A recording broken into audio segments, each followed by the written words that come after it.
안녕하세요. 만나서 반갑습니다. 역사가 김영준입니다. 병법사 제9강. 오늘은 에스파냐 테르시오를 주제로 여러분들과 같이 이야기를 다뤄볼까 합니다. 제가 병법사의 기본적인 토대를 그렇게 설명드렸죠. 마이클 로버츠 교수의 군사혁명론을 토대로 동양과 서양을 서로 비교하는 비교사학의 관점에서 이야기를 한번 전개해보겠다. 그런 이야기를 했었는데, 마이클 로버츠 교수의 군사혁명론은 이겁니다. 즉, 서구 세계가 동양 세계보다 폭발적으로 발전할 수 있었던 그 계기가 뭐였냐라고 했을 때 16에서 17세기에 일어났던 군사상의 혁신 때문에 가능했다라는 이야기를 했다는 거죠. 그래서 그 군사상의 혁신이라는 것이 무엇이냐 했을 때 크게 네 가지를 거론을 했는데요. 그 네 가지가 무엇이었냐? 먼저 첫 번째, 무기가 창에서 총으로 바뀌었다. 즉 근력 무기에서 활용 무기로 바뀌었다는 게 가장 큰 변화고요. 그 다음에 두 번째 변화가 뭐였냐면은 병력의 규모가 대규모로 늘어났다는 거. 그 다음에 세 번째 변화가 뭐냐면은 예전보다 더 복잡하고 다양한 전술이 만들어졌다는 거. 그리고 네 번째 변화가 뭐냐면은 전쟁이 사회에 끼치는 영향력이 더 증대되었다라는 부분입니다. 이 네 가지를 토대로 16에서 17세기에 유럽 사회는 폭발적으로 발전을 하게 되고 이 군사상의 혁신을 군사혁명론이라고 이렇게 정의를 내렸습니다. 그러면 마이클 로버츠 교수가 군사혁명론의 첫 스타트로 봤던 사건이 뭐였냐면은 네덜란드의 오렌지공이었던 마우리츠의 군사개혁을 바로 그 첫 스타트로 봤다는 거죠. 그런데 여기에 대해서 비판을 가했던 사람이 바로 조프리 파커 교수였어요. 조프리 파커 같은 경우는 마이클 로버츠 교수의 군사혁명론 자체를 부정한 건 아니었습니다. 그 부정했던 건 아니었고 어떤 취지였냐면은 마이클 로버츠의 군사혁명론이 맞는 말이긴 한데 시작점을 잘못 잡았다는 거예요. 그게 첫 번째였고 두 번째 비판이 뭐였냐면은 마이클 로버츠의 군사혁명론이 마치 서양에서만 일어난 것처럼 얘기를 하는데 사실은 어디에서도 일어났다. 동양에서도 일어났다. 그 동양 중에서도 조프리 파커가 주목을 했던 지역이 어디냐면은 한국, 중국, 일본 세 나라였는데 그 3개국 중에서도 특히 일본에 대해서 관심을 굉장히 많이 가졌다고 합니다. 그래서 조프리 파커 교수의 그 비판적인 논조 중에서 가장 이제 핵심이 되는 것 그 두 가지 중에서 하나가 뭐냐면은 바로 시작점이 잘못됐다는 거죠. 즉 마이클 로버츠 교수는 네덜란드의 오렌지공이었던 마우리츠의 군사적 혁신을 군사혁명의 첫 시작으로 봤던 반면에 조프리 파커는 어디로 봤었냐면은 바로 에스파냐 테르시오를 강조했다라는 겁니다. 그래서 오늘 주제가 바로 그 에스파냐 테르시오에 대한 이야기인데 에스파냐 테르시오에 대한 이야기를 하기 앞서서 당시 16세기 유럽의 전장 상황을 좀 살펴볼 필요가 있습니다. 16세기 이미 그 이전에 14에서 15세기에 이르는 그 구간 동안에 유럽의 전장은 어떤 식으로 변하고 있었냐면은 기병의 시대가 점점 이제 쇠퇴하고 보병이 전장의 핵심 주력으로 떠오르는 시기였다는 거죠. 전장의 핵심 주력 보면 이렇습니다. 로마, 그리스 로마 시대까지만 하더라도 보병이 유럽에서는 전쟁의 중심이었어요. 그러다가 중세 시대가 오게 되면서 기병의 시대가 왔다는 거죠. 근데 무려 1000년 동안 기병 우위의 시대가 이어지게 됐는데 그 기병 우위의 시대가 서서히 저물면서 100년 전쟁, 그 다음에 이탈리아 전쟁 이런 걸 거치면서 기병에서 보병으로 전쟁의 헤게모니가 어느 쪽으로 넘어갔다? 보병으로 넘어갔다는 겁니다. 그 첫 신호탄이라고 볼 수 있는 사건이 바로 100년 전쟁에서 등장했던 영국의 장군병이라는 거죠. 그거 말고도 스위스의 장창병 그리고 독일의 란츠크네이트 이런 병과들이 등장을 하면서 장창병이라는 존재와 궁수라는 존재가 전장에서 대두되기 시작했다는 겁니다. 그래서 전쟁에서는 결과적으로 이제 16세기쯤 가면은 기병보다는 보병의 시대가 대두되는 시점이 오게 되는데 자 그럼 여기서 감 잡으신 분들 계실 거예요. 에스파냐 테르시오가 16에서 17세기를 풍미했던 굉장히 강력한 전법이었다는 거예요. 그래서 조프리 파커는 바로 여기를 시작점으로 봤다는 건데 그러면 에스파냐 테르시오도 뭐가 중심일 것이다. 기병이 중심이 아니라 보병이 중심일 것이다 라는 것을 우리가 추론을 해볼 수 있겠죠. 에스파냐라는 나라 자체가요. 토양 특성상 기병을 양성하기가 좀 별로 좋지 못하대요. 말 사육에 적합하지 않은 토양이라고 하더라고요. 그래서 자연스럽게 에스파냐는 뭐가 대두됐냐면은 보병이 대두됐다는 겁니다. 그리고 프랑스 같은 경우는 말 사육이 좀 용이한 그런 환경이다 보니까 프랑스의 귀족들, 즉 기사들은 말을 타는 것을 굉장히 당연하게 생각을 했어요. 그래서 말을 타지 않으면 그건 기사가 아니다라고 할 정도로 말과 기사, 말과 귀족은 뗄래야 뗄 수 없는 관계라고 생각을 했습니다. 그래서 서양의 특히 프랑스 같은 기사들은 말에서 내려서 싸운다는 건 거의 뭐 상상도 못했어요. 아주 특별한 몇몇 경우를 제외하면은 프랑스 기사들은 애지간해서는 말에서 내려서 싸울 일이 없었다는 거죠. 자, 그에 비해서 에스파냐 같은 경우는 기본적인 토양 자체가 말 사육에 적합하지 않다 보니까 기병이 그렇게까지 발전하지 못했다는 특징을 갖고 있습니다. 그래서 에스파냐 귀족들은 말에서 내려서 보병과 함께 싸운다는 것을 그렇게 크게 거부감을 가지지 않았다는 거예요. 자, 그래서 에스파냐는 자연스럽게 보병 중심의 체제를 갖추게 되는데, 단 에스파냐 보병의 한계점이 뭐였냐면은 롤모델을 어디로 잡았었냐면은 고대 로마의 군단을 롤모델을 잡았다는 거죠. 그래서 무장을 어떻게 했냐면은 옛날 로마의 보병하고 똑같아요. 검과 방패 그리고 투창으로 무장을 했었다는 겁니다. 그리고 이런 식의 무장과 전술이 처음엔 먹혔어요. 왜냐면은 에스파냐 사람들이 처음에 적으로 삼았던 것은 바로 이슬람 세력이었죠. 레콩키스타라는 재정복 운동을 하게 되면서 이베리아 반도에서 이슬람 세력을 몰아내는 작업을 했단 말이에요. 그리고 당시 이슬람 세력은 그렇게까지 중장 기병이나 중장 보병 체제가 아니라 보통 경장 보병이나 경장 기병 체제였기 때문에 이슬람 세력의 그런 빠른 기동력을 커버하기 위해서 역시 마찬가지로 에스파냐 보병들도 검과 방패, 투창 같은 다소 좀 이제 가벼운 무장을 하고서 싸우는 방식을 선호했다는 겁니다. 그런데 이 에스파냐 보병들이 어디서 쓴맛을 봤냐면은 이탈리아 전쟁이 벌어지면서 이탈리아에서 스위스 장창병하고 붙게 돼요. 그리고 스위스 장창병의 보병 방진, 그 엄청난 인적 충격력으로 가하는 그 보병 방진 전술에 완전히 풍비박산이 나게 됐다는 겁니다. 자, 그러면서 에스파냐에서도 이런 얘기가 나오죠. 우리가 갖고 있는 기존의 무장과 전술 체제는 이슬람 세력을 상대로는 쓸만했지만 같은 유럽 국가들과의 싸움에서는 이거 안 먹힌다. 뭔가 우리가 변화를 가져야 되는 거 아니냐 하면서 고민하다가 나온 전술이 뭐였냐면 바로 에스파냐 테르시오였습니다. 이 에스파냐 테르시오를 개발했던 사람이 누구냐면은 에스파냐의 대장군이라고 알려졌던 곤살보라는 장군이었어요. 이 곤살보라는 사람이 에스파냐 테르시오를 고안을 해냈는데 에스파냐 테르시오의 가장 핵심은 뭐냐면은 똑같이 벤치마킹 한 거예요. 스위스 장창병들을 벤치마킹해서 에스파냐 보병들도 역시 마찬가지로 장창으로 무장을 하고 여기에 한 가지 플러스 더 되는 게 있어요. 그게 뭐냐면은 바로 화승총을 사용하는 총병을 결합시켰다는 거죠. 즉 스위스 장창병이나 란츠크네이트 같은 경우에는 진짜 장창병 자체만 운영을 했다라면은 에스파냐 테르시오 같은 경우에 가장 큰 특징이 뭐냐면은 장창병에다가 총병을 결합하는 그런 형태였다는 겁니다. 물론 아직까지는 주력이 어디였냐면은 장창 쪽이 주력이었어요. 그 병력의 구성이 어떻게 되어 있었냐면은 에스파냐 테르시오가 대략 3,000명이었다면은 그 중에서 장창병이 대략 6, 그리고 총병이 1, 그래서 6대1의 비율 정도로 장창병의 숫자가 훨씬 많았고 그만큼 장창병이 에스파냐 테르시오의 핵심 전력이었다는 겁니다. 그래서 이런 점 때문에 마이클 로버 측에서는 봐라 에스파냐 테르시오는 장창병이 주력 아니냐 그렇기 때문에 군사혁명론의 시작점이라고 볼 수가 없다. 그에 비해서 조프리 파커 교수는 아니다. 어쨌든 간에 총병이 여기에 들어가 있기 때문에 시작점으로 봐야 된다. 라면서 좀 서로 이제 의견이 갈리게 됐다는 거죠. 저는 개인적으로는 이 부분에 있어서는 조프리 파커 교수의 이론이 맞다라고 생각을 합니다. 그래서 저도 에스파냐 테르시오를 군사혁명론의 첫 시작점으로 보고 있는데 이 에스파냐 테르시오가 어떤 식으로 운영이 되냐 좀 구체적인 전술 방식이 이래요. 자, 먼저 장창병이 하는 역할은 그래요.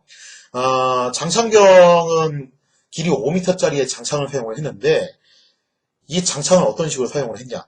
무슨 뭐 중국 무술하듯이 아주 현란한 기교를 부린 게 아니라 되게 심플해요. 거의 동작이 두 가지밖에 없어요. 그 두 가지 동작이 뭐냐. 먼저 장창병의 역할은 첫 번째, 적의 기병이 돌격해오는 것을 방어하는 역할을 합니다. 방어는 어떻게 하냐면은 장창을 들고서 앞으로 딱 내세운 다음에 마치 이제 고슴도치가 가시를 딱 세우듯이 장창으로 바리케이트를 세우는 거예요. 그래서 창 끝을 어디를 향하게 하냐면은 말에 눈을 향해서 겨누는 겁니다. 왜 그렇게 하냐면은 말이라는 동물이 그래요. 막 달려가다가 눈앞에 뾰족한 게 보인다. 그러면 놀래 자빠진대요, 말이. 그래서 기병이 막 달려오다가 이 장창병의 바리케이트를 딱 보게 되면은 말들이 놀래서 급정거를 하기 때문에 그 순간 기수들이 나동그라지고 스텝이 꼬이고 아주 난장판이 이루어진다는 거죠. 그래서 적의 기병 돌격을 저지하는 데 있어서 이 장창병이 역할을 한다는 겁니다. 그 다음에 두 번째로 장창병이 하는 역할이 뭐냐면은 바로 적에게 최후의 일격을 가할 때 바로 장창을 들고서 돌격해 들어간다는 거죠. 자, 그러면은 이런 장창병을 막기 위해서 가장 좋은 방법이 뭐냐면은 일단 포병을 활용하는 거예요. 적군이 대포를 쏴서 밀집해 있는 장창병들 사이에 떨어뜨리면은 장창병들이 우르르 무너질 수밖에 없다는 거죠. 그런데 아직 이 시대의 대포는 야포를 쓰기에는 상당히 한계점이 있었어요. 그래서 결국 장창병들을 박살을 내려면은 똑같이 장창병끼리 붙이는 수밖에 없었습니다. 그래서 장창병 대 장창병끼리 대결이 상당히 많이 벌어지는데 빅매치가 뭐였냐면은 스위스 장창병과 독일의 란츠크네이트가 붙은 게 이게 진짜 드림 매치였다고 하죠. 근데 아무튼 이때 장창병끼리 붙을 때 에스파냐 테르시오도 마찬가지 방식을 썼는데 만약에 장창병끼리 붙는다 하면 어떤 방식으로 붙냐? 장창을 어떻게 하냐면은 어깨 높이 위로 올리는 겁니다. 올려서 상대방의 목덜미를 겨냥해가지고 가서 찌르는 거예요. 자, 그런 식으로 하는 게 바로 이제 당시 장창병들의 장창밀기라는 전술인데 이거 쉬울 것 같죠? 어려워요. 5m짜리 장창을 생각해보세요. 위로 올리면 얼마나 휘청거리겠어. 그거를 갖다가 정확하게 목덜미를 향해서 찔러 넣어야 되는 거니까 이거 보통 일이 아니라는 거죠. 실제로 서양의 전쟁사 어떤 교수님이 이거 실제로 해봤대요. 한 5년 동안 한번 이거 훈련을 해봤대요. 했는데 어렵더라. 그러니까 동작 자체는 되게 단순하지만 상당히 많은 근력을 요구를 하고 그래서 굉장히 오랜 시간 동안 훈련이 필요하다는 거죠. 한번 생각해보세요. 맨 앞에 최전선에 서가지고 적의 기병 돌격도 막아야 되고 또 적의 장창을 맨 앞에서 이제 장창병들끼리 싸울 때 맨 앞에서 찔러서 정확하게 공격을 해들어야 되고 그래야 되다 보니까 이게 진짜 배짱도 있어야 되고 노련미도 있어야 되고 경험도 있어야 된다는 거죠. 그래서 에스파냐 테르시오의 가장 큰 특징이 뭐냐면은 이겁니다. 전투가 딱 시작되잖아요. 그럼 바로 딱 이렇게 외쳐요. 지휘관이. 고참병 앞으로, 신병은 뒤로.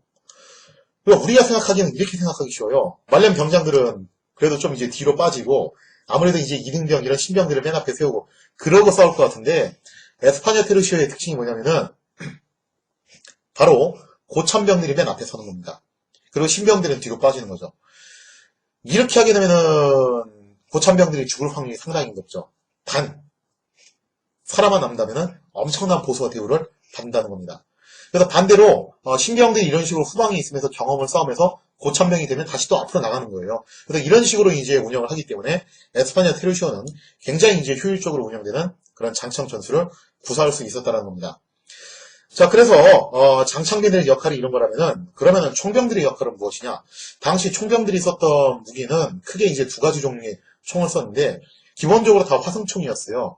그래서 매치록이라고 해가지고 화승 심지를 이용해서 발사하는 화승총을 사용을 했고 근데 이 화승총이 크게 두 종류였는데 하나는 아케보스라고 불리는 총이었고 하나는 머스켓이라는 총이었습니다. 아케보스하고 머스켓하고 어떻게 차이가 나냐? 아케보스는 크기가 그렇게 크지 않기 때문에 혼자서 들고서 쏠 수 있는 총이에요. 근데 머스킷은 길이가 굉장히 길기 때문에 2인 1조로 써야 되든지 아니면은 받침대를 놓고 쏘든지 받침대를 놓고서 쏘냐 아니면 그냥 쏘냐 그 차이라고 볼 수 있겠죠. 물론 나중에 시대가 흘러가면은 그냥 명칭이 머스켓으로 다 통일이 돼요. 그래서 처음에는 아케보스 머스켓 그렇게 나뉘어서 부르다가 나중에 이제 한 16세기 후반쯤 넘어가면은 그냥 다 통일해서 머스켓으로 부르기도 한다는 거죠. 아무튼 이 총병들이 하는 역할이 무엇이냐? 일단 이 총병들이 이때부터 뭐 하기 시작하냐면 삽질을 하기 시작해요. 무슨 얘기냐면은 좀 전에 설명드린 대로 이 총이란 게 이때 당시 연사 속도가 형편없이 느렸단 말이에요. 그래서 총병들이 뭐 하냐면은 앞에 바리케이트나 장애물이 있어야 됩니다. 장창병이 그 바리케이트 역할을 해주면 좋은데 만약에 장창병이 없거나 혹은 장창병과 같이 합류를 못한 그런 좀 여의치 않은 상황에서 싸워야 된다면은 재빨리 삽을 들고서 땅을 파요. 그렇게 해서 참호로 만들고 그 판 흙을 쌓아 올려서 다시 또 토벽을 올린다는 거예요. 그렇게 해서 장애물을 만들고 그 뒤에 숨어서 쏘는 방식을 쓴다는 겁니다. 자, 그러면서 16세기 에스파냐 테르시오가 등장하면서 드디어 전쟁터에서 뭐가 등장하기 시작하냐면은 여러분들이 각계전투에서 많이 보셨던 장애물이 여기서 등장하기 시작한다는 거죠. 자, 그래서 장애물 뒤에서 사격을 가해서 혹은 장창병 뒤에서 사격을 가해서 적의 기병 돌격을 저지하는 역할을 하기도 하고 혹은 장창병끼리 붙을 때도 역시 마찬가지로 장창병 사이에 숨어가지고 사격을 가해서 적의 장창병의 대를 흩트리는 역할도 합니다. 그 다음에 또 일부 이제 총병들 경우에는 어떤 역할이 있냐면은 짧은 칼을 들고서 장창과 장창이 서로 만나가지고 상대방 목덜미를 찌르려고 하다 보면은 위에서 이렇게 장창이 얽힌단 말이에요. 이거 승부가 좀 잘 안 나거든요, 처음에. 그러면서 장창 밀기를 할 때 이 밑에 공간이 생기죠. 그 밑에 공간을 어떻게 하냐면은 이 총병들이나 혹은 이제 검보병들이 짧은 칼 들고서 포복을 해서 기어가지고 그 밑으로 들어가서 어떻게 하는 겁니까? 적의 장창병의 다리를 찔러서 공격을 한다는 거죠. 자, 이런 식으로 적의 대열을 흐트러 놓는 역할을 또 누가 하냐면은 총병들이 했다라는 겁니다. 자, 실제로 후대 군사학자들이 에스파니아 테르시오를 어떤 식으로 평가를 했나? 거기에 대해서 이제 나름의 사료가 있어요. 프로이센의 유명한 이제 군사 전문가였던 한스 델브리크라는 사람은 이런 식으로 평가를 했습니다. 사료의 내용을 보면요. 이탈리아에서 스페인군과 프랑스군이 싸운 이 교전은 유럽 보병 부대가 탄생된 후 성숙된 새 병법이 선보인 첫 전투였다. 이때부터는 전방 장애물, 소총수들의 공격, 장애물을 향한 또는 장애물로부터의 공격의 실사나 자제 등이 전투 기록의 주요 요소가 된다. 곤살보는 이런 기본적인 전투 형식을 창안한 인물이다. 그러니까 한스 델브리크의 평가에 따르면은 이제 전쟁터에서 기존에는 기사들끼리 싸울 때는 이런 식으로 막 참호하고 방벽 쌓고 그런 장애물 설치하고 이런 방식의 전투가 사라졌거든요. 하지만 곤살보가 테르시오를 개발한 이후부터 다시 그런 모습들, 고대 로마 시대에 사용됐던 그런 장애물 설치나 참호, 구축이 다시 전장에 등장을 하기 시작했다라는 겁니다. 그래서 한스 델브리크는 곤살보를 이런 혁신적인 전투를 창안한 인물로 평가를 하고 있다는 거죠. 그래서 보면은 조프리 파커 교수가 지적을 했잖아요. 군사혁명론의 시발점은 바로 스페인 테르시오로 봐야 된다 라고 했을 때 이런 점들을 놓고 봤을 때 이것도 아주 크게 틀린 평가는 아니라는 생각이 듭니다. 자, 이런 식으로 에스파냐 테르시오가 만들어지게 됐는데 이 에스파냐 테르시오가 제일 처음 선을 보였던 전투가 어디였냐면은 이탈리아 전쟁 중에서 1503년에 벌어졌던 세리뇰라 전투였습니다. 곤살보가 이 에스파냐 테르시오를 이용해서 프랑스군을 격파하는 데 성공을 했다는 거죠. 그래서 이미 이 세리뇰라 전투에서 에스파냐 테르시오를 첫 시범을 보이면서 전방에 장애물을 설치하고 총병들이 일제 사격을 가하고 그 다음에 장창병들이 기병 돌격을 저지하고 이런 식의 방식으로 전투가 전개가 되기 시작했다는 거예요. 다만 세리뇰라 전투에 대해서는 기록이 좀 구체적으로 남아있는 게 잘 없어가지고 우리가 어떤 식으로 이용된지를 자세히는 잘 알 수가 없어요.